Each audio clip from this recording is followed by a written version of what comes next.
Are you ready, yeah? What's good, people? We are back to Two Head Podcast. Me, Roy here, Mukhtar, and I'm with my co-host. Cav, what's happening? Today we have Paddy Holohan. I've been looking forward to get this interview in for a long time. I've watched you on telly. I've watched you many times. I've walked into your gym as well. I don't know if you remember me. You're an inspiration to this day. You're doing so much, especially with your book, all the other things that you're doing. Yeah. It's amazing. Welcome. Appreciate it. Welcome, Paddy. Really do. I appreciate it. Thank you. Thank you very much. Thanks for being here. Looks great. Looks great. Yeah. We need a Paddy. You know what I mean? We need the life, bro. You got 5 years on me here. Appreciate it. Beards are key, though, Paddy. Beards are key, you know? Absolutely. You know, and so touching on the book Hooligan, has been out for a minute. I haven't got a chance to read the whole thing. I have read a little bit through it, and one thing that sticks out the most is obviously the very start, which is your very start, was your upbringing, which I thought was I don't know the right word, inspirational, insane. Like, do you want to give us? What you call it. Yeah, but like, what way? I'm sure it's a story that you've hashed out a few times. But what way would you like to kind of give, just that people are watching, like kind of your start and where you've come from to get to where you are now? I believe a lot of people grew up how we grew up. You know, it just doesn't get to tell the story, unfortunately. You know, and sometimes people don't make it far enough to be able to tell the story. So we would call it like a working class or like a council kid, if you get me, you know what I mean? So this country is, I think the biggest problem in this country is classism in a way, you know what I mean? And where I come from and where other people come from, we grow up the same, you know? And it might be a difference. Like, we've more in common with probably working class people in Manchester than I do with people probably in Holt. Yeah. You know what I'm saying in a way? So, and I realised that early because, as I said in the book, I grew up in Lannadown in Belfast and in Jobstown in Paddy. So basically, one place was really like divided, but by the system. Basically, it was made like Protestant and Catholic. It was made Celtic Rangers. You know, it was one side of the road, the other side of the road. Nationalist, Unionist. And the more I read now, and the older I am, and the more I kind of research I've done into this, I realise that this is a massive tactic, not just here, all over the world. Globally, you know? And then when I would be in Dublin, then it would be divided between, like, you're not allowed to hang around with them kids. They're the bad kids. The you know what I mean? kids, in a way, like, I remember one time, crazy situation. One of my friends, still is my friend, I say his ma's might be mad embarrassed with this. I was standing at the door, and he was upstairs, and he was talking to his man. His man was talking down the stairs to him, and his man didn't know he was at the door. So it kind of let me know what people really think. This would have been the estate where private houses and stuff, and we would have mixed, and his man was saying stuff down the doors that I just like, she's probably saying to protect that kid and stuff like that. I experienced that myself before. It was heavy, you know what I mean? Yeah, I experienced that myself before. I'm from Bannon, by the way, yeah, Clondalkin. And I experienced that before. Yeah, I remember I was hanging out with a village, some young fella from a village, and I'm not gonna drop names out like that. Around the monastery area, we call that the posh area when you come out of where we come from, you know what I mean? And same thing. I could hear it from the door. And you know, like, when you're that young, and look at us now, we're still holding on to that. Yeah. You don't realise how much effect the impact it has. It does on you, like, because you still hold on to it. You know, you're still holding on to it. And for you to say that, it brought me straight back there. Yeah, so it goes into it's deep into your psyche. But the thing is that, like, what I've realised now, and the more I kind of research and go into this, like, is a lot of this is like systematic, you know. Like what's that saying? They say divide and conquer. It's not. It's divide and rule. You know what I mean in that way. And obviously, I'm in politics now, and I'm like, and I hate that I'm in politics. I hate that word. I'm in trying to sort this shit out, basically. You know what I mean? I am not happy with the way things are going, and it's the last place I probably want to be. You know what I mean? But if I hadn't got kids, I'd probably stand back and watch it burn. You know what I mean? But I don't. I have 4 kids, so I'm like, I can't be lying on my deathbed one day saying, like, Dad, what did you do when all of that stuff was going on? And I was just sitting on my hands doing nothing. I literally have it in me, though. I cannot stop. Like, it could be 12 o'clock at night and I'm going through stuff, and my partner's like, do you not just switch off? And I'm like, I can't. I can't. You know? It's like a disease, you know? It was like that with MMA as well. Yeah, but at the age that you are now, Paddy, like, I feel like in this country you have achieved a lot.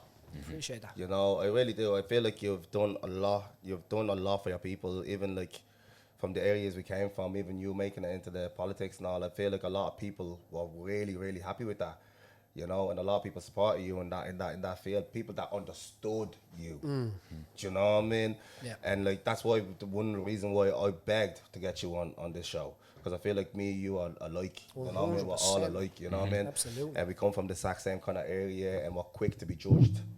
You know, on the little simplest thing. You know? The greatest thing I can do, I think, at the moment, and what I don't know it all. I don't know all of the things, but let me tell you one thing. I'm a student of the game all day, every day, and I am obsessed when I get with it. Say a lot of, like, say ADHD or whatever it is, and I've never been diagnosed with anything in my life, but whatever it is, I'm glad whatever, because I am after it, and maybe I do have a little tiny bit of that, you know what I mean? Like, I can't turn off, I can't switch off, I'm constantly on with stuff, and when I get obsessed with something, I'm into it, you know what I mean? I figured in this game, and I said this when I got elected, that the thing about the politics game or whatever it is the difference part about MMA is that you don't know who's coming after you. You don't know, at least in a cage, you're standing there and the guy over there has the guts to at least say, I'm going to come across and try and harm you in a minute. And it's like, all right, mate, are we going for it? In politics, it's like, hi. Yeah. You know what I'm saying? They have a middle finger in their pocket though, yeah. I don't trust anybody, you know what I mean? And that's it, I don't trust anybody. And the thing is that I think, you know when they say, if you want to go fast, go alone. If you want to go far, go together. It's the opposite, I think, in politics. So we need a group of people that are regulators of integrity in government, all right? We have now created a space where politicians and the government have created a whole social spectrum and class of their own.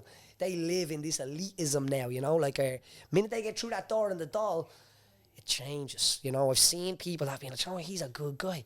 And then he gets past in the Dail and then he's like this. Quiet. He silences himself. Do you know why? Because now he's getting 100 grand a year, and now he's getting all his expenses. You know Now he is somebody, you know. So I see counsellors as well, where the biggest achievement in their whole life was becoming a counsellor. I sit in that council and I'm like, I can't believe that's your biggest achievement, you know. Like, that should not be your biggest achievement, you know. Getting elected in your area is a massive achievement. It really is. And you said something there. A lot of people are very happy to see you get elected. Oh, no, seriously. And the opposite. A lot of people would have been gutted, hating to see someone like me get elected. But I feel like the people that was gutted and hated is people that doesn't understand the likes of the area that we're from. And that was the problem. You know, I feel like, you ever see, like, for example, I'll explain it very simply. Like, how can I explain it? Okay, when you, say for example, you went to court, right? And you're speaking to a judge and you're trying to explain why you didn't have NCT, let's say, and like that whole week you're probably saving up to pay for electricity bill or whatever. Now I'm just speaking of joke here. The judge can never understand the area you're from. They just don't understand the system that we have and how we live. The position you're in. Because they've never been in that. They've never been there before, so they don't understand. Oh, what, you can't pay your NCT, so don't be driving. Then how am I gonna get my kids to schools? How am I gonna, you know, like they never take the time to understand the estates and validate the estates and get to know the people that actually live in there and what the people want that's in there and what can help the people that's in there, you know? And I feel like that's what happened. That's what, when you got into politics, it was big news for a lot of us. We thought, like I'm telling you, like, like a lot of people were happy. Like a lot of people that came from the same kind of bed sheet as us were delighted to have you in the building. I love that bed sheet. No, but that's dead honest, you know? But the people that were turning their coat or, you know, coming towards you and saying hello to you and giving you all the bullshit, and then behind your back they're talking crap. There were people that doesn't understand. It's a dirty game. It is a dirty game, you know. And I feel like people get judged real quick, even the way we speak.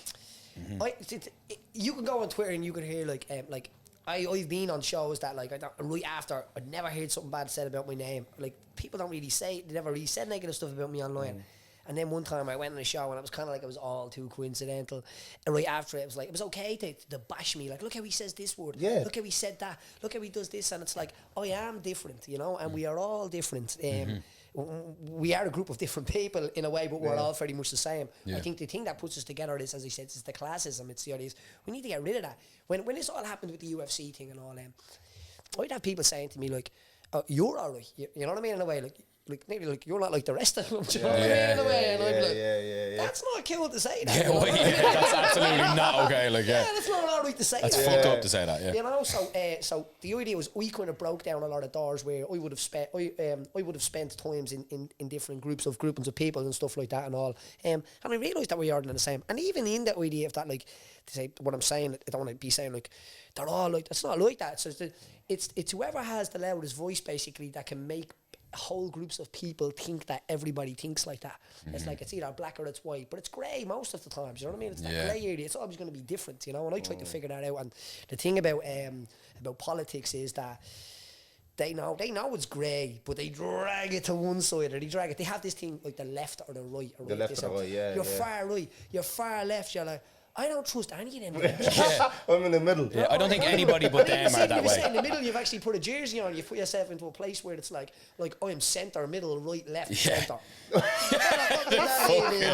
toe in here, a finger there. Do you know what I'm saying? Yeah. I'm about common sense. I'm about when we're doing things that it makes sense, you know. Like you get some sides, say the left side, you can have them going like, right, everyone that's ever made money needs to give all of the money to everybody else and pay for everything else. And I'm like, I don't agree with that either, because you understand with sharing and all this kind of stuff. And then you have on the right where you've got people saying like, I don't even know what far right is anymore because everything is far right, you know. You know, Frosty Jack, she's screaming up the stairs, you're far right. Everything is far right these days. You know, and what happens is that these things are actually in history. They were always used to they were important, kind of to place people in positions. What they're going to do is with these things is they're just going to melt them into words that are just other words that don't even actually mean that anymore. You know, so politics is about.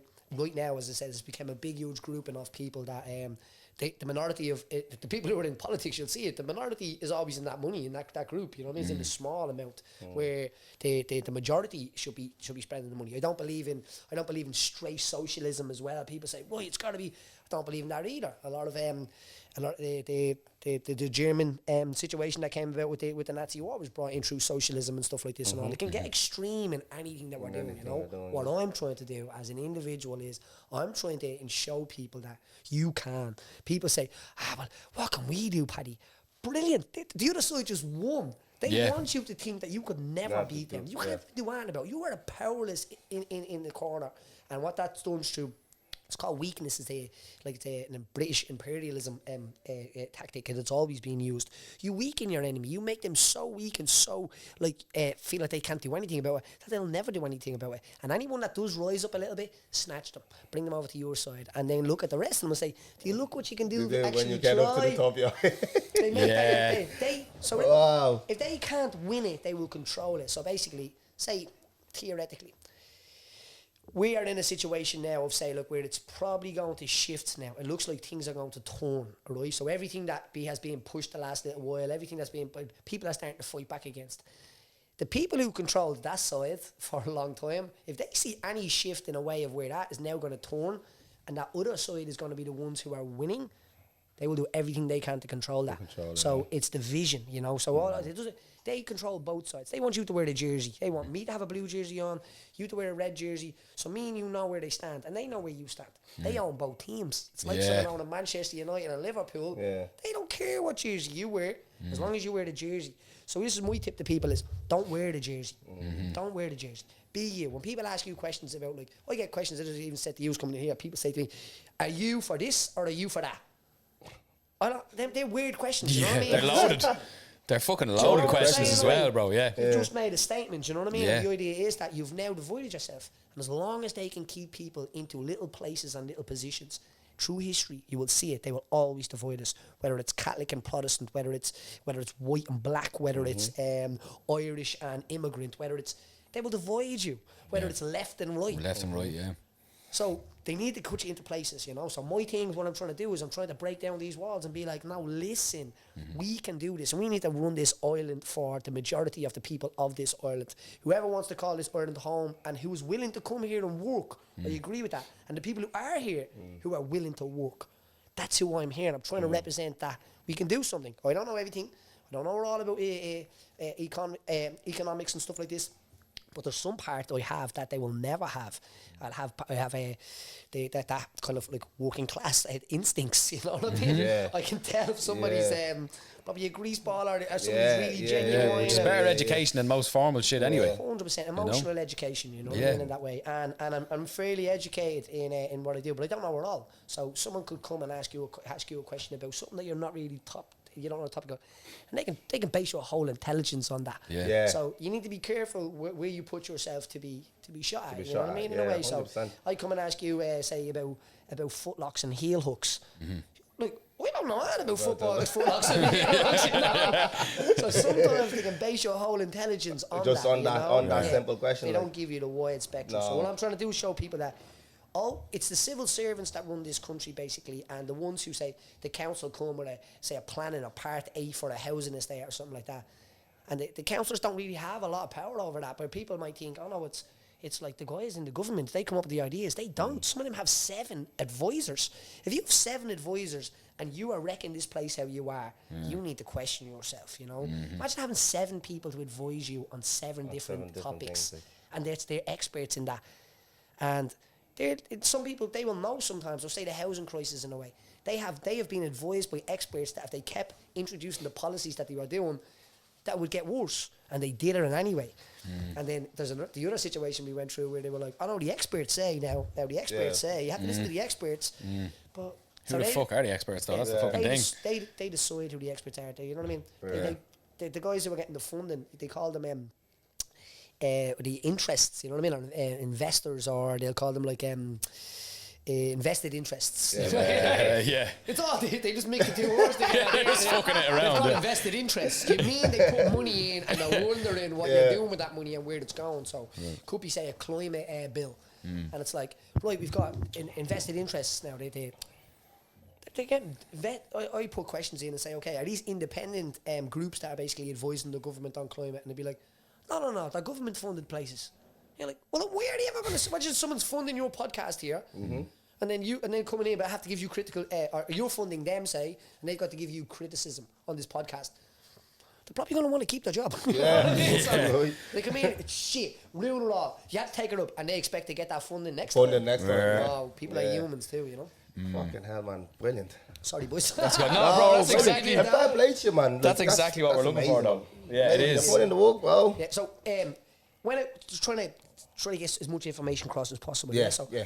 There's an election in a year, okay? In Ireland, we need 81 people to represent the majority, basically. That means you run government if you have that, okay? But in Ireland, the voting system is not forced past the post, which means that, say, in the north of our country, it's forced past the post, which means whoever gets the most votes wins. That's it, right? And I'm like, all right. Yeah. Did you know how the voting system works? Not very well. I know.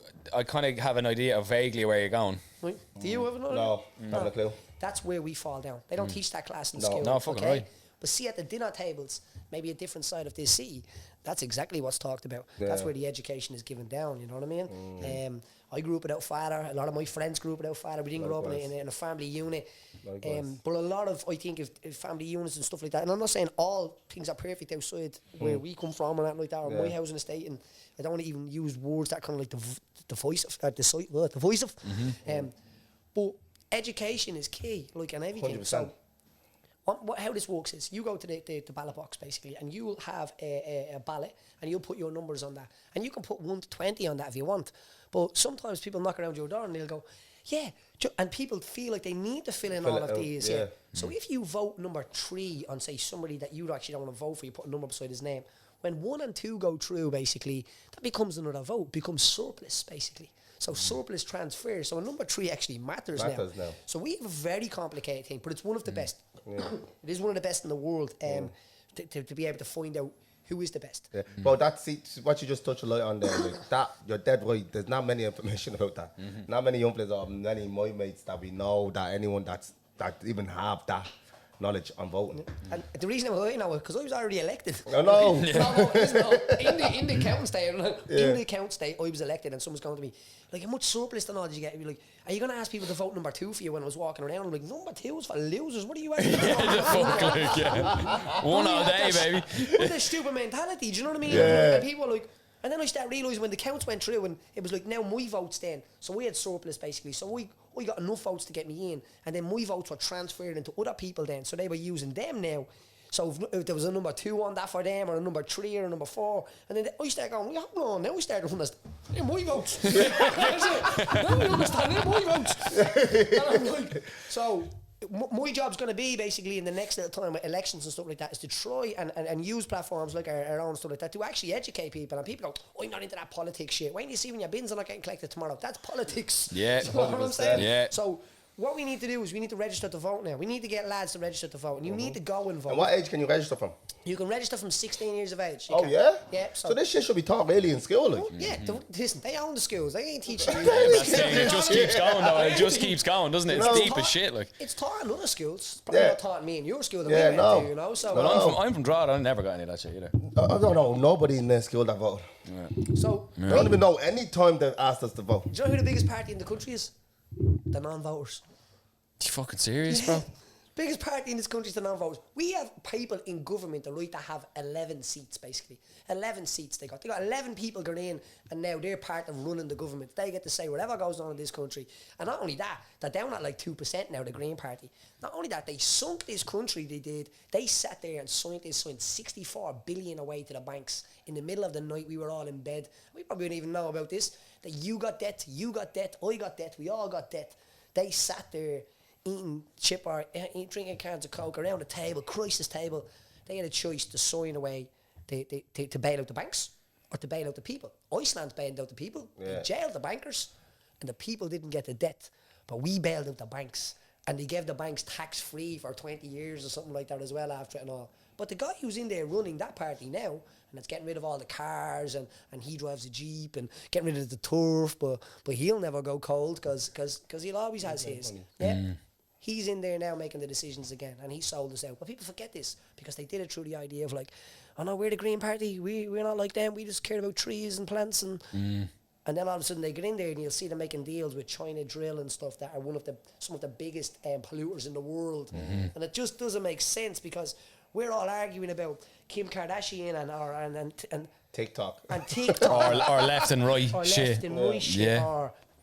and then they're behind the wall in that doll, and I believe they're all fairly alike each other. That's what I really feel. I feel we need a real for 100 years basically, since 1918 basically, there was a vote that Sinn Féin won, and the idea was a 32 county election. It was in 1918. Not many people know this, and basically they said the promise was that we will eradicate the proclamation. If you read that proclamation, the first thing it starts with is Irish men and Irish women. Do you know what I mean? It's one at that time that was a really inclusive document. You know what I mean? It goes into like it's making sure so the common demand and all, and the equality between men and women and all that. It goes on about the children. It goes on about the land being for the people of Ireland and the minerals for being from the people of Ireland and to not be getting faded by this foreign kind of colonial oppressor, basically, that oppressed the whole world, you know. So that was the promise, and Sinn Féin won on a 32 county election. So 32 counties, think about that. Fuck. We were voting as a United Ireland in 1918. Yeah, that's what I was about to say. And then something interjected in 1922. And there's a guy that they never speak about. They'll never speak. You'll never see in the history museums and stuff like that. And his name is Harry Boland. Harry Boland was the right-hand man, basically. And in the film, he gets shot in the sewer. He does. He's going through the sewer, and he shoots him in Michael Collins, the film. And Michael Collins becomes the hero of all the heroes. And in school, who do you get told is the hero? Michael Collins. There you go, bro. You know. So we had a 32 county election, and then to me, we went backwards. We signed the treaty, and we created a Free State Army in Ireland.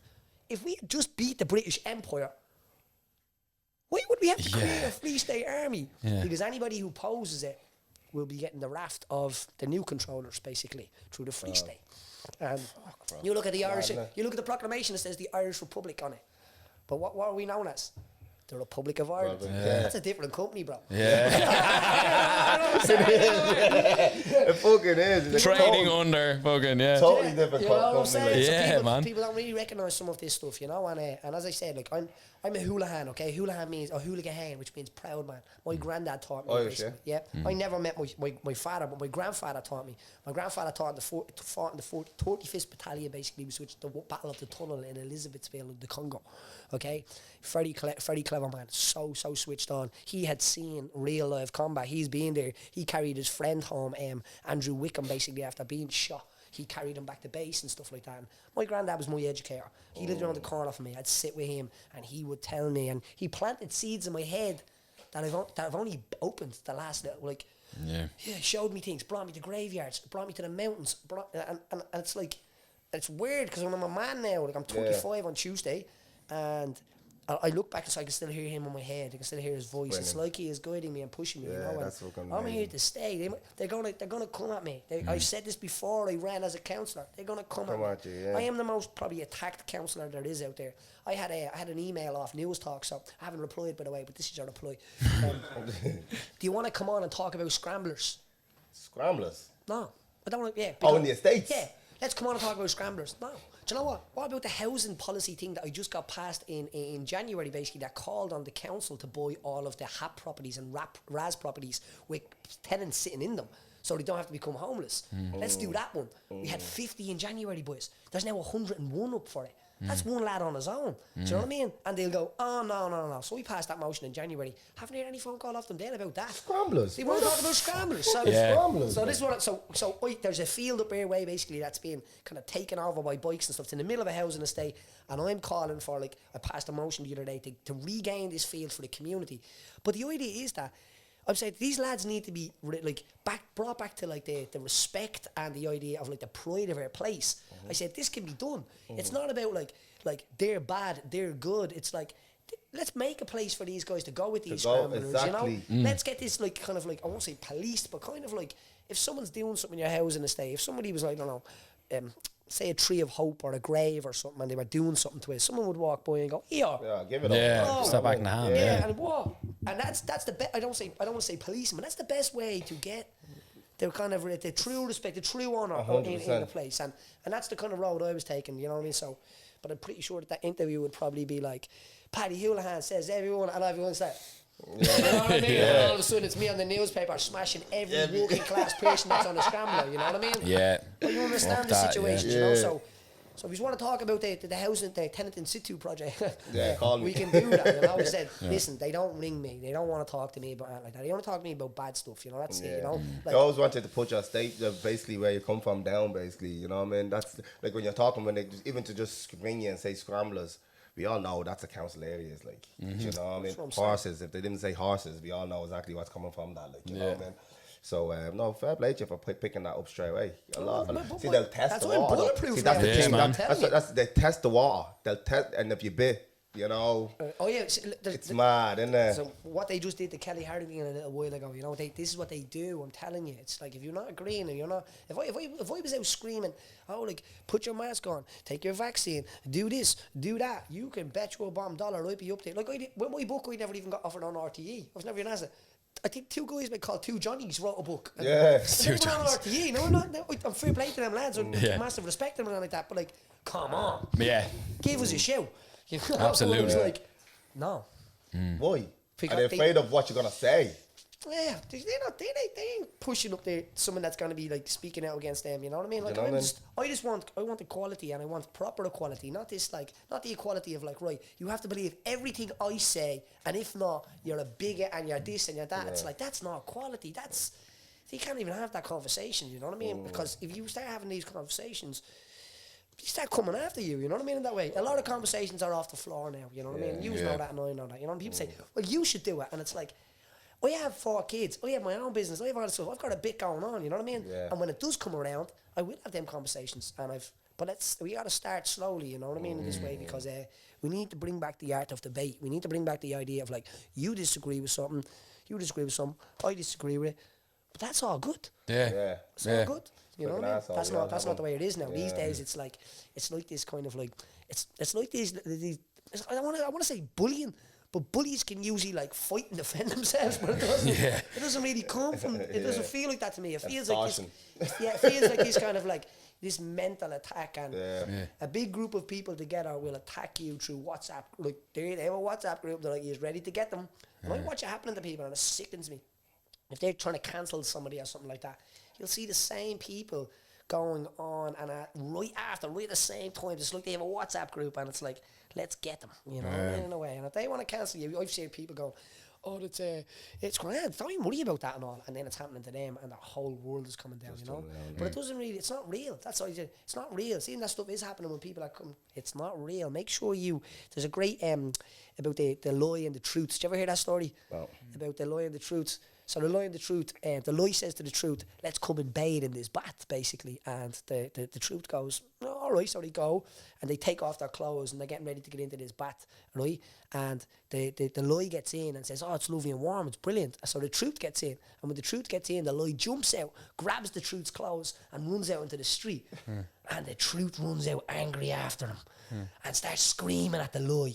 Yeah. But nobody cares because the truth is standing in the middle of the street naked now, and everyone believes the lie. Everybody, It's an old story. Yeah. That, you know? There's another great one. There is the Vampire's Castle, basically. So the guy who created that story, if you have a look at it, the Vampire's Castle, he goes on about basically how they and this guy committed suicide in the end of all of this, basically. I don't know his name, but I know the story of the thing. But it's basically about like they create like the witching kind of pot. They'll come after you. You're the witch. You could be right. You could be right. Like burning the witches at the stakes and stuff like that. I'd love to see it. You know what I mean? Like, were they right or were they wrong, or were they just the people who did not agree with the majority? They just thought different. Like, were they just ruffling feathers? Like, well, so if you don't agree with the majority, and if you're coming out with stupid shit, you deserve a clap. Because there is guys out here like that. People would try and associate me with. You know, I'm not with anyone.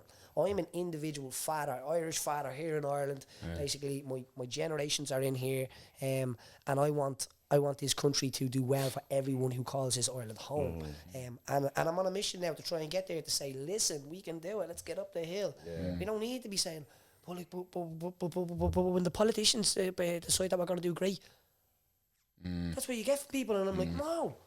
They're deciding for you to not do great full time, like Macbeth in a way. They're not born of a special womb or something, you know what I mean? In that way, it's like, these people are people, and they're just strategically up to terms on how politics work in this country and how the election system works in this country. Other politicians in other countries look at them like they're absolute idiots, and then they look at us like we're absolute idiots. You know, and they treat us like it too. You know, when you see the way they get on, they treat us like it. This country is a lucrative country. Like, if we look at what we have, we are one of the closest countries to America, basically. And Europe. You are announced this year as like one of the richest countries. Like, and England had taken themselves out of the way with Brexit. So think of it, like if you're trying to fly to America now from Spain, alright, and Ireland decides to take themselves, just theoretically, we took ourselves out of the thing. You've got to go from Spain across now. That's going to be a lot more expensive. So this country is a gem in Europe's crown. But we're not treated like that because our leaders have given away and thrown so much away to the European Union in a way of like they haven't negotiated their thing. They've negotiated their side, I feel. You know, they're all doing well. Like, can you see any TDs homeless? Can you see any TDs without owning their house? Can you name a few of them? On all sides. All of them are multi-millionaires now. So we are being led by millionaires, like, you know, it's like... I feel like we're going backwards. Because the reason why I say that is like these things have been happening in Africa for years. But now in Africa, the younger guys are taking over.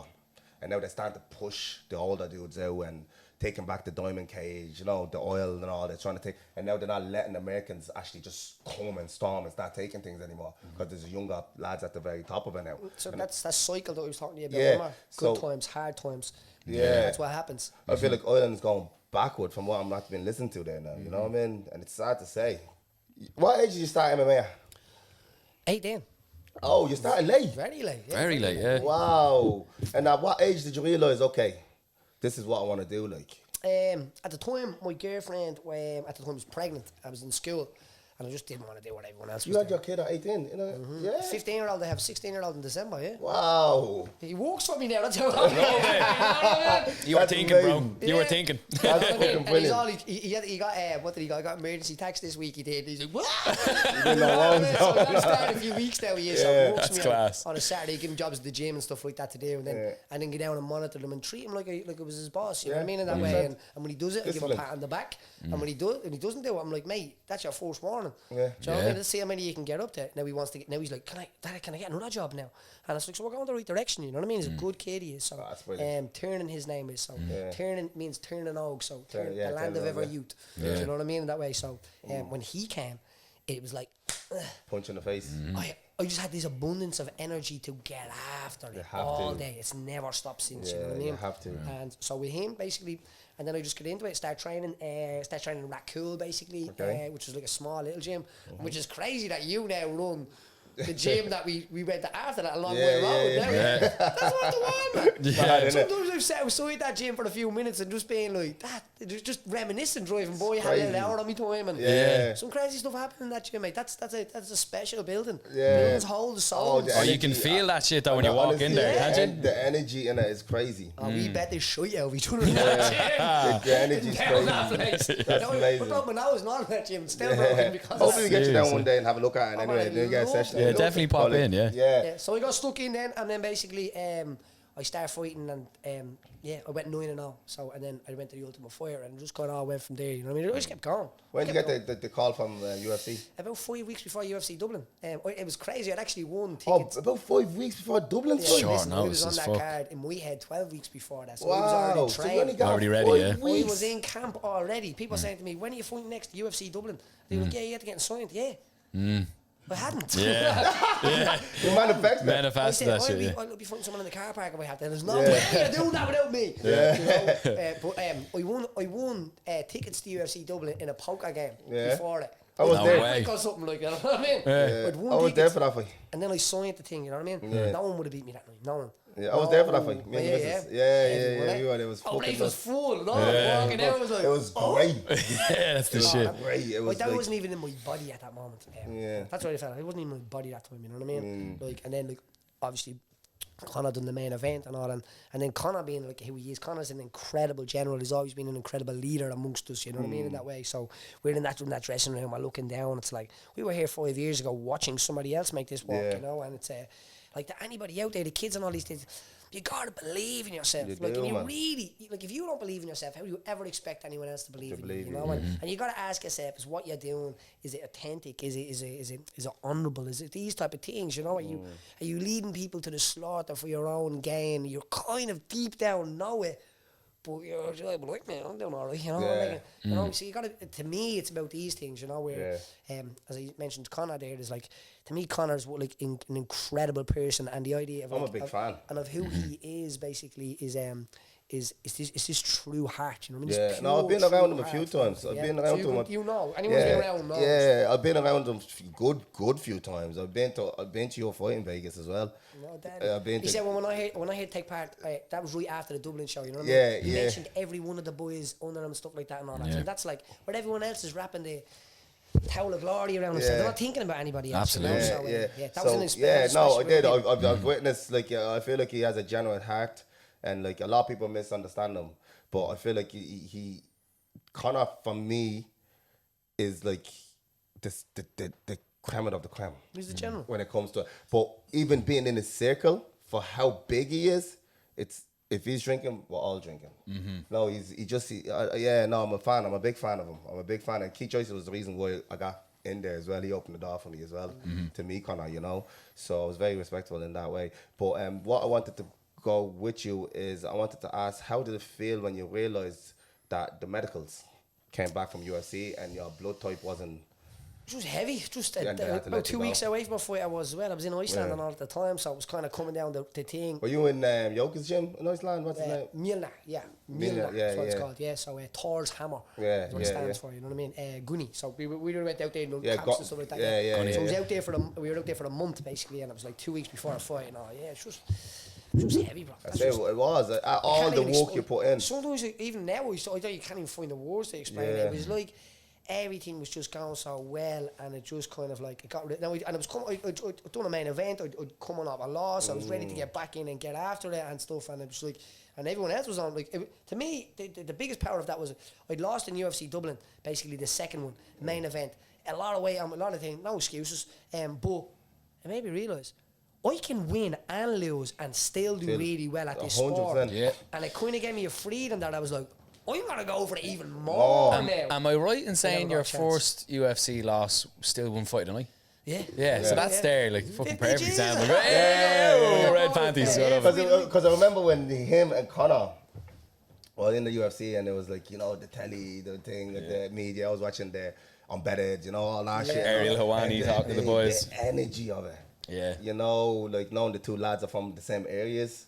Powerful, It was Serious, man. fucking powerful, man. It was brilliant. Powerful time. It was brilliant. I don't know if it'll happen again. Like, Irish MMA is doing great, which is brilliant, but I just think there's a little bit of a division in it sometimes, you know what I mean? Like, where that was like a hardcore group of people that were together. It was solid. It was out from the start now.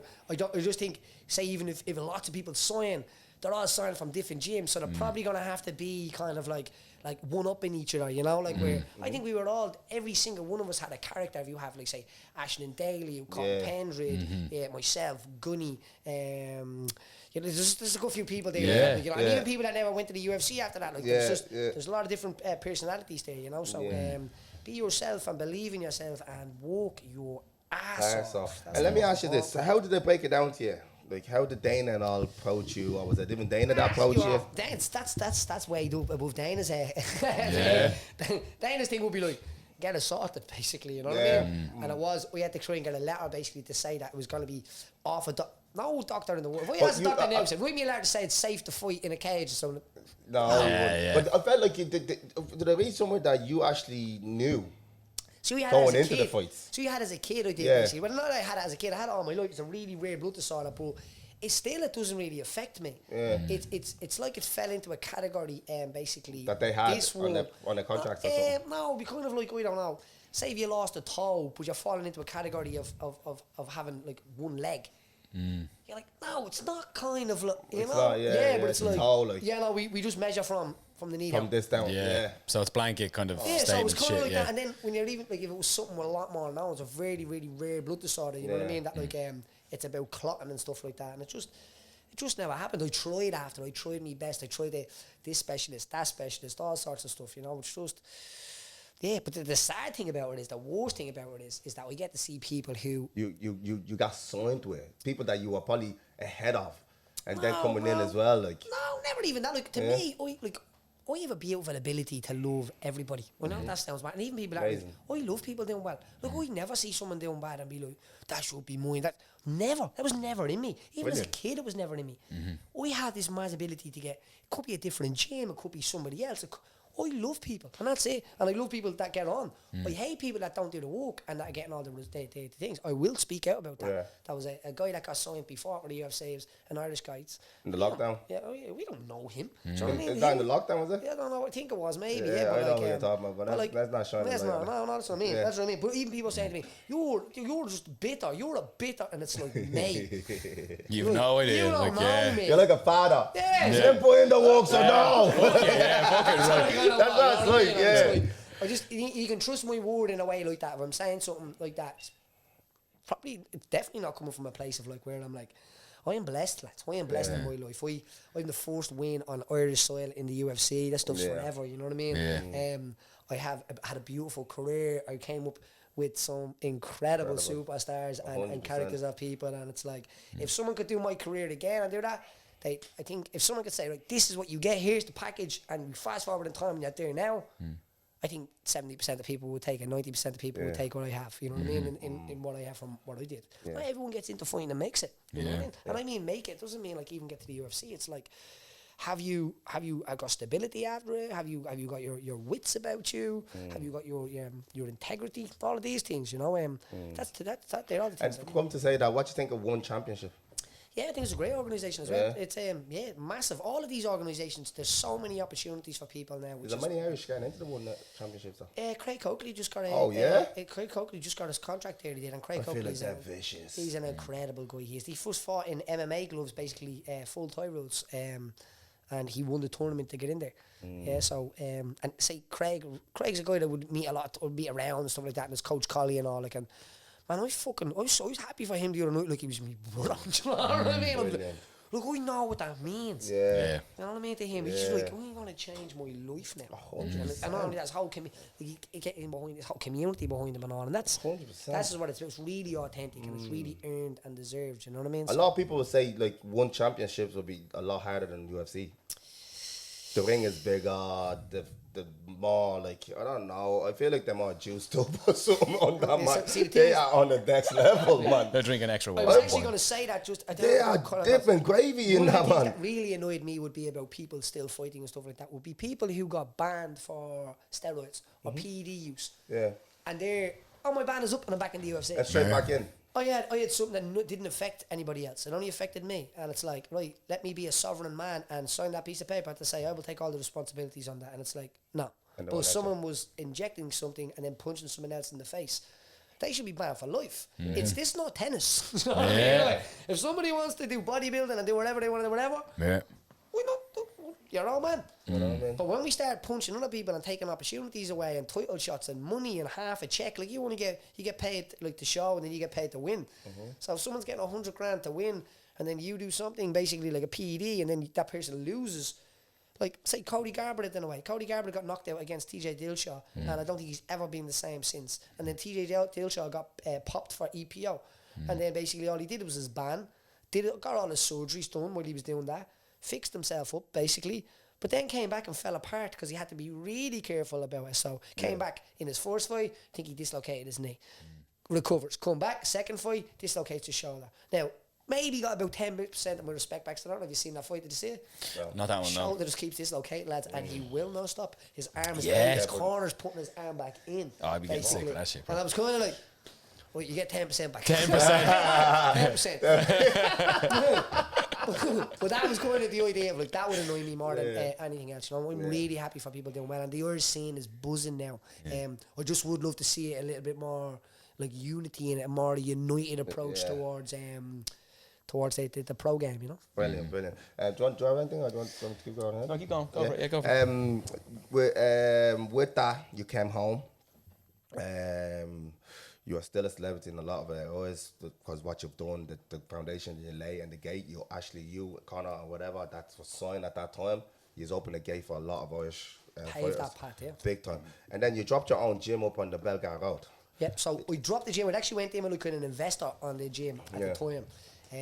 It was something I wasn't too bad into. I parked off money I did to do the gym. The gym was always in my. I found that I was that was your exit. If I bring not even an exit, but like I actually done a coaching.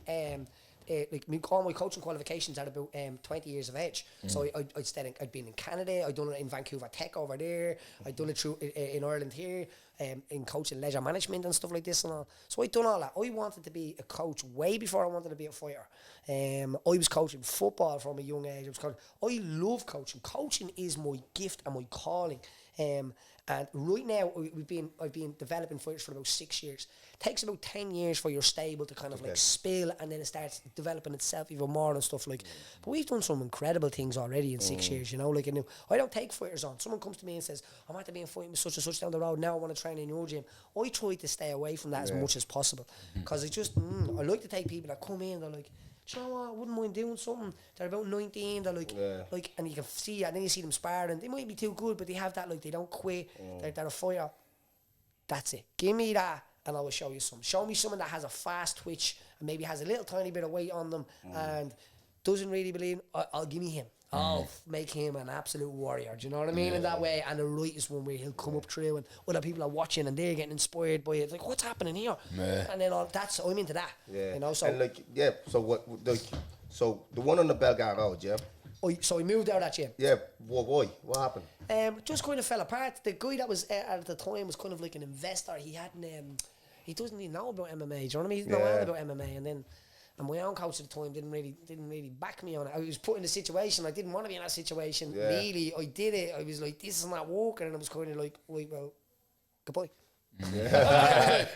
And like with that, so I said, you know what? No love lost. Stay with again. Just pulled up me jocks, pulled up me socks, didn't do any crying, and I went down the road and I rented a 10,000 square feet unit. I seen that, upstairs, downstairs, and I've absolutely if I fell off the board, I swam to that Ireland, and I'm at that building a community within my community now. I've got 300 people there training, kids all the way up to adults. We've got people who have come through recovery that are training with us. We've got people who have lost weight. We've got people in their 50s starting training. We've got exactly what I wanted. No, to hear that, like a lot of my mates are with you. Because they know. Listen, I'm with them. If I'm with you, I'm with you. You know what I mean? And I got your back. I'm not gonna lie about it. They love it, and a lot of them to tell me you have a little gym in the back as well. Yep. Yeah, you have a little gym in the back as well. Great, you actually done promo videos for Westside Strength and Condition, did you? Did I? Was it TRX? but I think it's strength and condition website, but it could have been TRS equipment. Maybe. You're all over the website anyway. Just giving you the Strength heads up. fitness. Yeah. Send me that, because we didn't get paid for that. Do you know what I mean? But with what I know about you now, yeah, you do have a lot of lads in the Bellator. No, we've no lads on Bellator actually. You know what I mean? We only have one pro, so as I said, it takes a little while. Is that the girls? Shauna Bannon. So Shauna Bannon has signed for Invicta. Okay. There's a good chance she's going to fight for the world title next. She definitely should. It's actually an Irish woman that has the title now, Danny McCormick, and Danny's a warrior. You know, I actually done Danny's corner my first time and stuff like that. So I think it's that stage where I think 2 Irish people have rose up to the top, and they're going to fight for a world title. You know what I mean? Which is incredible. Class, for yeah. She's a quality fighter, though. She's an animal. I've never worked with an athlete like her. Like she is so dedicated. I mean, listen, she's been kickboxing since she's 4. Now she's made a massive skill set within mixed martial arts. She didn't tell you herself when she came in. She'd be like blitzing across the room, and people would be taking her down. She's like, "What's going on here?" It's different now, but she works harder than anybody I really know in the game. I'm telling you, she's so dedicated. She has a son, and she wants to make it. You know, I know a partner.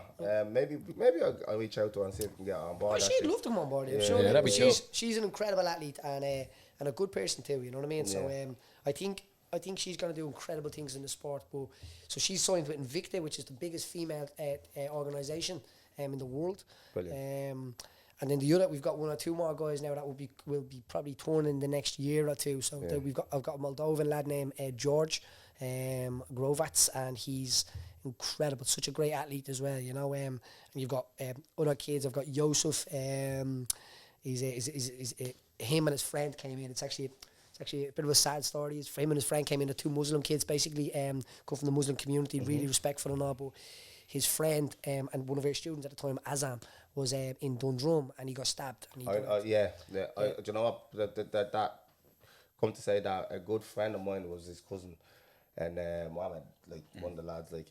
And I remember I got the phone call for that, and I felt it was such a tragic. Heavy, what a lovely kid! No, we did it because I remember they all went out for him, and they were telling us like how soft and how nice and polite. He's actually great kid. He really good kid. Yeah. Him and so Yosef would be his friend, and Yosef is an incredible skill set as well. So they both started together as teenagers.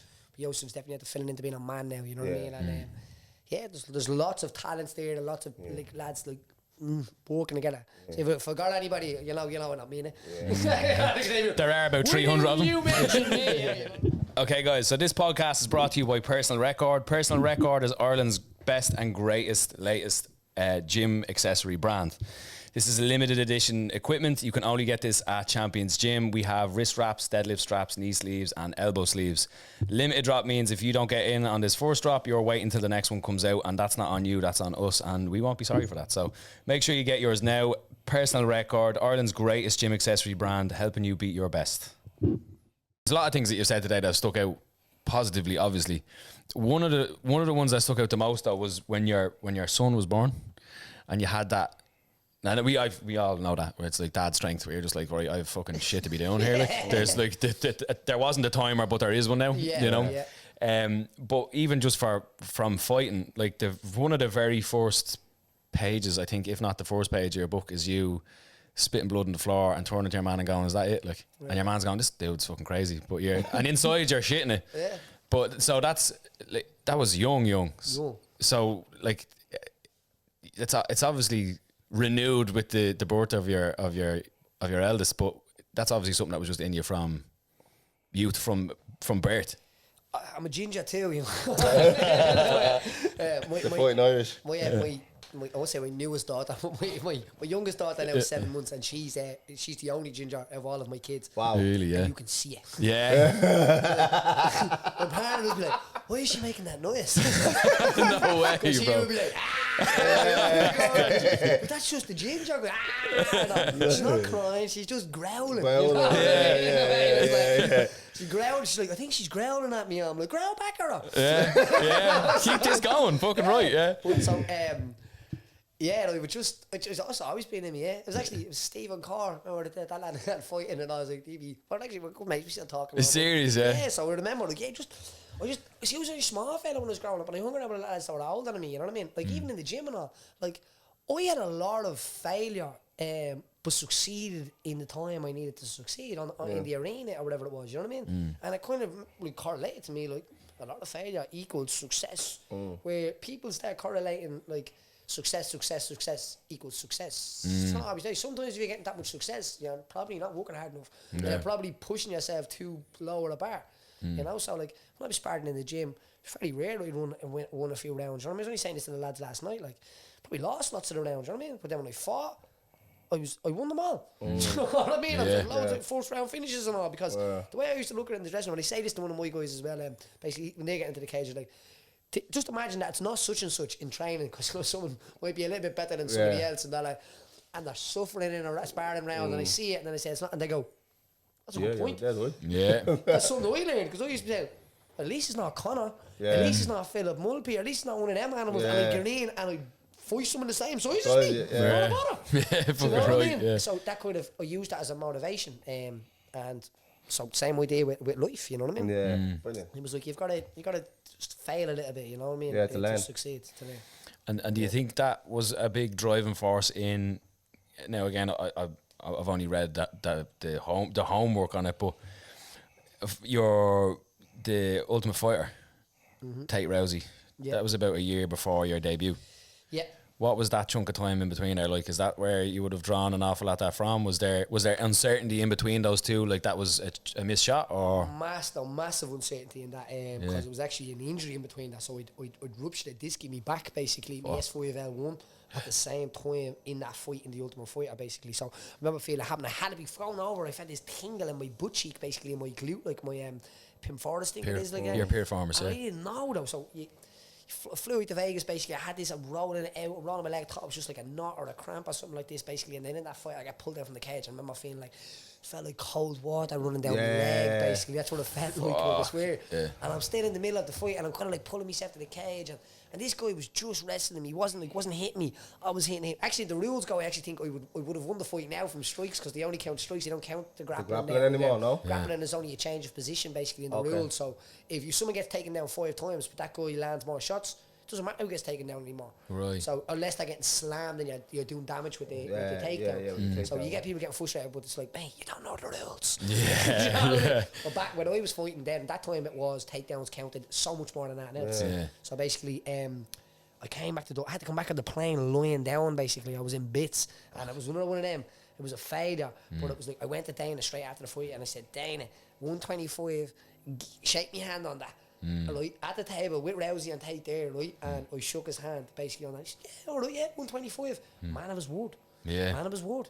I had never fought at 125 in my life, but I knew 125 would be easy. But I'm not cutting that weight if I'm not getting paid. Yeah. So then when I was getting paid, first time I ever made 125 was UFC Dublin.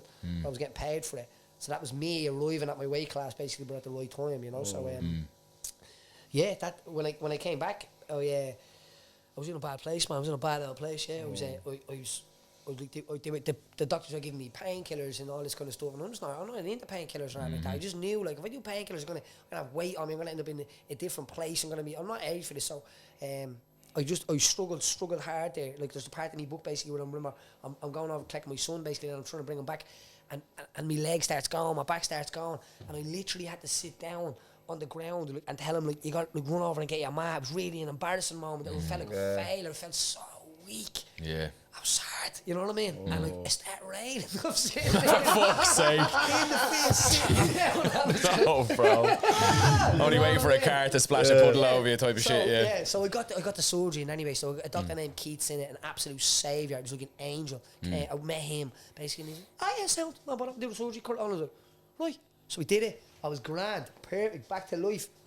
A few weeks later, right after my recovery, I did it again. I did me back again.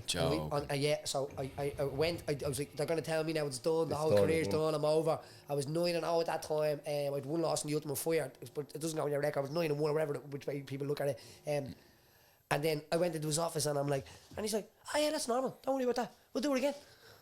I was like, Fucking class. How many of these do I get? so what happens is basically that sometimes when they cut a little bit of disc off, that's still kind of wet. So what happens is you get another little like squirt of like the liquid out basically, and it's like water on the nerve, so it's really bad. Okay, pressure. The second one I had, I was like, bring back the first one, all is forgiven. On the second one, it happened on a bank holiday weekend. So basically like a Friday. I had to sleep on the landing window.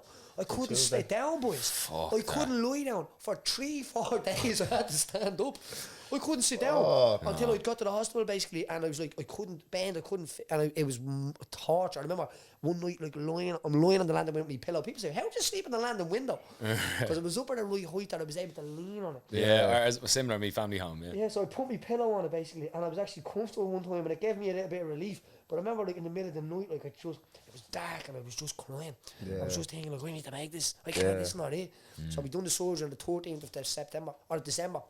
Basically, I went in and got the surgery again. I came back out, and I was brand new. And I fought on the 18th of July in UFC Dublin, basically. So I when I was going out, even little in my leg was there, you know, like, but I'm like, I'm here. Yeah, right, yeah. Ain't nobody taking this away. So it was a big, like, that kind of struggle moment, you know. And if any of your athletes is going through that right now, what would you say to them, like? I have a lot more information about what I think, like, because I said Pim Forrest there, it's actually Ilias Passos that has a massive effect on it, basically. So, because the way it's attached to your pelvis and your lower back, it can kind of like pull and twist. So the idea is, I would say to them is, if you're tired in your back, if you're tired in your lower back or anything like that, stop straight away. If you feel that, like, that ache and that tiredness, it means that you're not backed up by your muscles now, you're on the skeletal system then, and when it goes, it goes. Yeah. So don't do it like that. So rest. I have flotation tanks in my gym, so flotation therapy is the best thing you can do. If you've got back pain, ring me. Get into a float tank. It saved me. It fixed me. Even if you're a bodybuilder, you do anything. If no one's floating, so you're not using flotation therapy, it's 5 to 1,000 pounds of Epsom salts in a bath, basically. It's like the Dead Sea, and you're in the dark for an hour. Right? You just lie back in the dark for an hour. Turns off. You're not seeing. You're not hearing. You're not smelling. You're not tasting. You're not feeling, because the water's the same temperature as your body. All your other senses come up into this aliveness. I've been mad for this shit now. Creativity, your thought process, your ingenuity, all of this kind of stuff comes up, and you're in there for an hour. I do 3 hours sometimes at a time in it, you know what I mean? So basically, sometimes I've gone in and I've been, I must have set the timer wrong, and I go back, and it was 3 hours. It just clips. When your body doesn't have the idea of, like, the light and the time and all, it's a different story. So the flotation therapy, it was massive for me, and I have 2 of them in my gym now. We have float therapy talent there, basically, and I created a float business because I'm like, listen, you need to see this. It's literally shit, that you know good, what I mean? like, If you got back pain, get in this, do that. And so that's how I would think. I'm so much easier with my athletes. My athletes get hurt a little bit, tiny bit. I say, no, flow straight away. A gram of prevention is worth an ounce of cure. So we don't let it go far, you know. So and they're going to me, that worked, and I'm like, oh no. That's why I put you in it. I'm getting into the hang on, this weirdo telling me what to do. Go float. Works. Like, you know what I mean? You train people, you know what I mean? Like, you know, if you eat like this and all, they're like, yeah, and then they do it, they're like, that actually worked. You're like, no shit. I wasn't making it up. So that's what I would do with my athletes for injuries and all that kind of stuff, back pain and all that. Yeah, that's amazing, man. You got to look after yourself, you know. So that period, it was rough. Sorry about the long answer. No, bro, that's what we're looking for. That's perfect. Yeah, that's perfect. Yeah, no, go. Go for it. Yeah, no, and I guess even not just even specifically an injury, but I like that where you have a lull, where obviously, like, the Ultimate Fighter was something where you're like, right, this is it fucking starting to happen, you know, and then that happens, and then you're like, shit, like that could have been a missed one. That was a mad journey, even that. Like, me and my mate jumped on a plane, flew to Vegas, got to lend the money and all, like, standing in front of the day and waiting all before we knew it, like, you know what I mean? Yeah. Conor had signed for the UFC the week before, or they had fought the UFC the week before, basically. And I'm here at the Ultimate Fighter with 300 people. 300 people. It's the first time they ever did male and female. And there's a picture of me, and I have my hands on my head. It's on my Instagram. And I can still remember the thoughts going through my head. So, I'm going to kill all of these. Every single one of these we have to. Like, that's the mission I'm on now, you know what I mean? We ain't going backwards. We're in Vegas, and my mate Adam flew over and knows nothing about training, but he knows a lot about the UFC and all this kind of. He's like, Dana White. panicking, you know what I mean? I just wasn't there for that. I was there to get on get that. the job done, like. And win it. And then, like, God works in mysterious ways, or whatever which way you look at it. Is like, at that time, it was a 10-fight contract if you won the Ultimate Fighter. Everything I thought I needed to do in my world was go and win the Ultimate Fighter, and you get a Harley Davidson. I was imagining myself in Jobstown on a Harley Davidson. So, Ripping it, yeah. Probably the worst thing that would have happened to me. I would have gone into the house, I would have had the back injury, I would have had to pull out of the house because of the back injury. I probably wouldn't have got my promise. Everything works for a reason, whether it's failure or just stick with the path and trust whoever's watching over you or pushing you, you know what I mean? And that was it, because that could have went 100% positive, but it would have been a 100% negative outcome. Yeah. UFC Dublin wouldn't happen for me. You know what I mean? No. Do you think your mental approach nearly kind of created that for you, where you weren't going to let it be? I think, especially as Irish people, I think we'd nearly fucking sit in that. You know what I mean? We sit in that shit and we're like, fucking love an L reason to bitch and moan and give out, and sure it could have been, and sure it was this and it was that, and you know. But I think I don't think that's in you at all. So that's probably the biggest like that for guys that could be caught between a little lull like that. Is just self belief and believing it could be positive, you know. I think you know how trying to hold them energy. You know, like even someone say to me, like, do you hate that guy? And you'd be like, no, I don't hate anybody. You know what I mean? I like there's periods in time and period like this. We are fired through the universe on basically a ball, and we're like organic. You know what I mean? The odds of being a human being are like ridiculous, ridiculous, like you know what I mean. So it's like. It's a distraction. I have a lot of time, but I don't have time to be negative at people. I wish people, I tip me hat and I wish my best to people, and I move on. I have no ill wills towards like scenarios or situations or people or even moments in my own life. You know what I mean? I just try to be like, what's fucking next? You know what I mean? That's what we're getting at. And next for me is like I'm trying to do this. I'm trying to, as I said, bringing us all the way back to the start of this thing, and we can probably good time to close up, so we're not just like, right, we're out of talk. That's it. We're done. Absolutely. Yeah. But coming back now. People say to me, are you going to run for the Dail? I'm like, I don't know. Maybe. Because all warfare is based on deception, you know what I mean? Maybe I will, maybe I won't. It's about a year away, you know what I mean? I'm probably definitely going to run for council again. I feel I'm at to get my hands on what's actually happening in the council. I understand this stuff now. I actually understand it, I think, a lot better than a lot of people that are even in there. Yeah. Even last week in the Echo, all you have to do is go and look at the Echo. They had all the wages and all the attendance basically in it. You've got some people that have the lowest attendance and the highest wages, basically because you put in your money. So I could put in money for, say, to get my office done up or to employ in a secretary and all. Yeah. I don't. I claim my phone, €60 a month expense. That's it. That's it. You go look at it, it's there. Yeah. And then you go and see other people that will talk all about this, like blah, blah, blah, blah. But then their biggest conversation just be about their expenses or about like how they get looked after, how they get paid and stuff like this. And I'm not in that. I have my own money. I'm sorted. So anyone who's trying to get into politics to be a politician or thing like that, they're the wrong people for the job. Yeah. You know, in I won't say like this, but you know, in Gladiator, where basically he says, so you really would like, you would get Rome, you would get the Senate, and you would hand it back. Yeah. It was once a dying man's great wish, you know what I mean? And to me, that would be the leaders of this country, Padraig Pearson, the real people who put themselves out there. My name is Patrick Pearce Holohan. I was born on the 3rd of May. It was the same day that Padraig Pearce was the first rebel to be executed. So every time I wake up on my birthday, and I have since I was a kid, I've always thought about that man. At 6 a.m. he was being walked out and he was whistling apparently to his execution. You know, he knew when he signed that document, it was handed by the French, basically the means to revolution. And when you look at France now, France is in the middle of a revolution. Yeah. You won't see it on your newspaper, but anyone go and have a look at it, you'll see what the French are out there now. The French do not fuck around. And the French are out there now, and the leader of their country is not who they want to be leading their country, and it starts in France. So we need to all to be prepared for this. You know, there's an election coming, and let me tell you one thing: the two parties that were opposing each other have got together to keep out anyone else that they think's a party. And I don't, to be honest, I don't think parties are the thing in this country. Party is kind of a dictatorship in a way. Yeah. You know, if you're in a party, you're not allowed to vote against it. Okay. So, say if you're in the Dail, basically, and you have been elected and you've been given a vote by the people to vote, and they say, we want to, say, build a road here, and you're like, no, we don't want to build that road. You can't vote against that. You'll get punished for voting against that. You get like punishment, basically. Like, see your social media and stuff like that and all. That's why I kind of bounced out parties and all, you know what I mean? I was like, to me, I'd join a party, I'd ran, and it wasn't the same values that I'd understood that party to be in the history that I associated with it, you know. So I was getting text messages saying you can't post that, you need to take this down and all. I'm like, who you think you're talking to? Do you know what I'm saying? I am Paddy Holohan in a way of like I represent my family, and you're welcome that I ran for your organisation. Where people think it the other way around. People think like they select people. And then they get to run. You can't run. You can sign. You can run. You can run. You can run. We can all run. Do you know what I mean? And it's like, all right. You've got bleeding Jake Paul out here fighting Mayweather and all. The world's different than him. It's a fact, bro. Yeah. So, you know, like, it's like the world's different now. So it's like, you could say to yourself, like, imagine walking past your house in the state and looking up on a lamppost and it's your face, and the people going, I recognise him. That can happen. Yeah, 100%. And you're the true legend walking it. Yeah, so what I'm trying to do, as I said, is it's like I won't be doing this forever. I'll be fighting for Ireland forever, in a way, fighting for a better Ireland for all of us forever. You know, like these days it's said to be all different sorts of things. If you're proud of your country, you're proud of your nation. You know what I mean? Like the nationalism part of it, the patriotic part of it.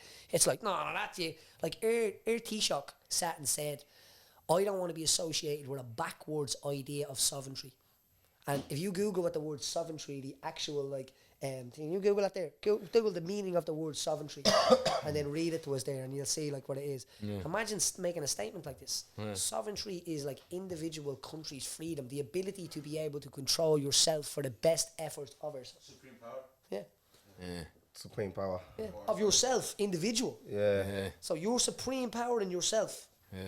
Sovereignty, you know what I mean in that way? So your freedom to rule yourself. And Taoiseach had said it, I think it's the Taoiseach, it was one of them. But when he said it, he said, I don't want to be associated with a backwards idea of sovereignty. Fucking mad shit. So it's crazy. Mad So shit. it's up to us, it's up to all of us, it's up to every single one. Everyone, get your stuff registered, get out there, and when it comes to the time, find an individual in your in your area, your parish, and help them people. Put leaflets in the doors. Now, if you come against this guy and you feel like, oh, he's a bit creepy, don't. Trust your gut. Walks like a duck, sounds like a duck. Do you know what I'm saying? But these independents and stuff like that, we need individuals. They even use the word independent, means you're on your own. Yeah. I'm not on my own. They call me an independent. I'm not independent. I'm an individual. You know what I mean? And I cannot be corrupted, and I will not be censored. Brilliant. Paddy, you're a gent. Fucking chills, bro, the whole way through that shit. Yeah, that was deep. I give a fuck about Ireland right now, I can tell you that for a fact. Patriotic now, yeah? Fucking right, bro. Straight down for a fucking Irish tattoo. You know what I mean? No, definitely, seriously though. Definitely, man. I'm glad to have you on board. You are a gentleman, man. It was an honour, yeah. Do you know what? You taught Appreciate me a it. lot. Yeah. You taught me a lot. Thank you. Both of us, I yeah. took a lot in there, and even just sitting back and just letting you be passionate and talk about the way you see the world changing and what you can do to fix it and how you can do it to fix it. It's a big motivation, and like it's amazing. Keep doing you, man. Thank Keep you. doing Absolutely. exactly what you're I doing, man. appreciate it. Honestly, It's a good spot. It's a good, honest spot to be able to have a conversation. You know what I mean? Thank you, man. Yeah. and The height of respect. the book, Hooligan, I'm going to go be finishing that shit ASAP, so make sure everybody else gets on it as well, because I Where got a can you few get the book pages in. anyway? You can get it on Book Depositories. You can get it in Easton's. You can get it anywhere. You know what I mean? It's like Can you get it on audio? That book's a weird. That book is. It's just the book was kind. I don't want to say it's like really censored, but kind of in a way. You know? It wasn't fairly pushed as much. Like in Easton's and all the times, I was like, why isn't that on the shelf? Like this is an Easton store. Yeah. And it was just like, no, we just didn't. And you know, and then you get some other work. I was just you can get on Books Depository and all. I'd say it's a good story of like. It's a good story of struggle, you know what I mean? And we made that book for one reason, so I want someone to read that book and go, I can do this. Yeah. He did it. That one's Can you get it on audio, yeah? no, I haven't done audio yet. I was actually thinking about maybe doing audio and probably adding a few chapters in and stuff like that, but I just have to... You should, dude. Audio, definitely. Your Well, voice audio as well, myself, man, I would be would. With your Well, own voice. fucking class. With your own voice, Well, yeah. you see, when I read like even bedtime stories, Yeah. like, what are my kids? Why do you read, lads? Bro, I've been looking through your bleeding soul here some of the times you were talking. I'm like fucking absolutely zoned in on what you're at. Yeah. That is another I one. feel like he's so educated in that field that he has so much to say with just so less time. Yeah. I feel like we can sit here all day. fucking- we yeah. could, He but- can actually break it down and dissect it like really, really into details. Yeah. You know, and that's If we had whiskey, we'd be having I'm this. telling you. Maybe next but time. that shows how much you care, though. Oh, we do care. It does. That shows so much how much you care and how passionate you are about what you do, like, you know. And that, for me, it's a high of respect, man. Appreciate You it. know what I mean? I really, Likewise. really do. I have a high, like, I look at you in a different light, like, you know. Thank you. Yeah, and respect, man. Honestly, keep doing your thing. And yeah, the voting is definitely something that a lot of us need to tap into. Absolutely. And especially, like I said, you taught me. You can vote from 16. No, you can't vote. You can register from You can 16 register from 16. up to at 18. You have to be to vote. Oh, so you register at 16. You can and then- register from 16 up. That's what they are taking registrations from that thing. Now, and you Yeah. just go on the website. There's actually a yoke we're going to be sorting out a leaflet soon, just like basically a QR code. Basically, you go on, fill that shit in and check it in. As most people go, oh, I'm not registered. Yeah. When it comes to election, basically, it's a certain time that you can only register. So you have to register manually, basically. But now you can register, basically. There's like a voting drive, basically. Too. Yeah, yeah. If you're not registered, get registered. Yeah. Check your I address. think they should make it a little bit easier though, for registration. Like you said, the scan code, all that and all that. Even like putting in like 6 years, you know, all the 6 years. They don't make that stuff Like, easy. that's on purpose. 16 up. Yeah, well, there you go. That's more of the same Yeah, shit, like- though. Yeah, that's. If you Why go is and look nobody- at, like, you look at the voting statistics, like, it's crazy, guys. It's crazy. You go and look at, like, say, Jobestown's voting statistics compared to, say, Rathgar or Rathfarn or something. You're talking like 25% to 75%. Like, it's a massive difference of people who actually just don't bother because They don't know about it. They're not even educated you're about just kind of made out to be aware like you can't make a difference. it. It doesn't make a difference. Nobody. Yeah, you know you're what I mean? nobody. And I always say to the lads up in their house in the state, I'm like, imagine someone coming in there going, you can't do this. The state of you can straight away you realize what? Yeah, that's what they're saying to you. They're just not saying it to your face. Yeah, so, they're saying it and then around they're about- like, wait, we're going to go to register. I'll bring me own pen. We won't go. You know what I mean? Paddy, it's been an amazing. Thank you so much for coming in. And this is it. What do you think? Yeah, perfect. Thank you so Thank much. you for your Delighted time, with bro. that, man. Thank you so much. Appreciate it, man. Thank you very much, bro. Thank you.